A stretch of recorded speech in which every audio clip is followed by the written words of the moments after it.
Alright guys, I just want to greet you all a happy new year. Well, it's the first day of 2021, right? So it's kind of rainy here in the Philippines. So off you go, 2020, 2021. Here we come, baby.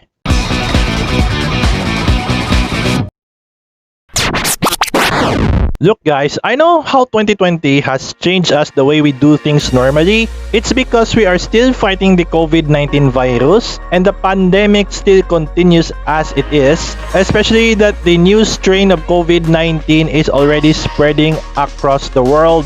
According to Project Nightfall, as what I have seen in his new video about the new COVID-19 strain, it is possible that the 2020 version of COVID-19 is just warming up and we're not sure if this mutation is its final form. It's more contagious but we are not sure if it's deadly. But what matters right now is that we have to do whatever it takes to survive this. If we did in 2020, then we can do the same for 2021. Let's just hope that these vaccines being developed by Pfizer, Moderna, Oxford's AstraZeneca, and so on are going to be available for public use within this year. Let's just hope for the best, guys.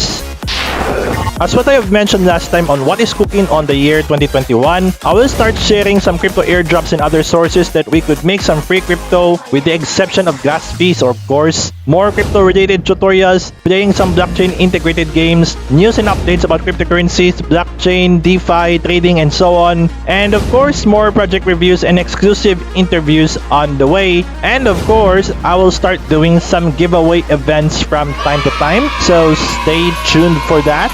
In other words, my videos would be more interesting than before. Get ready, peeps! Anyways, hopefully the 2021 will be the year that the pandemic would finally end. Although that there are no promises to be made here, despite how devastating 2020 it would be, there are so many things that we are still thankful for. It's all about being grateful and trying to have a positive mindset and attitude. And most important of all, let's love each other.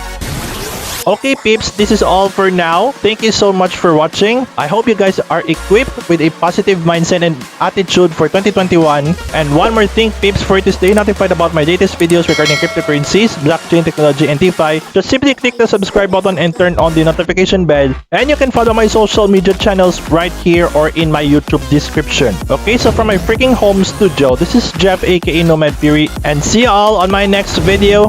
Happy New Year again, peeps!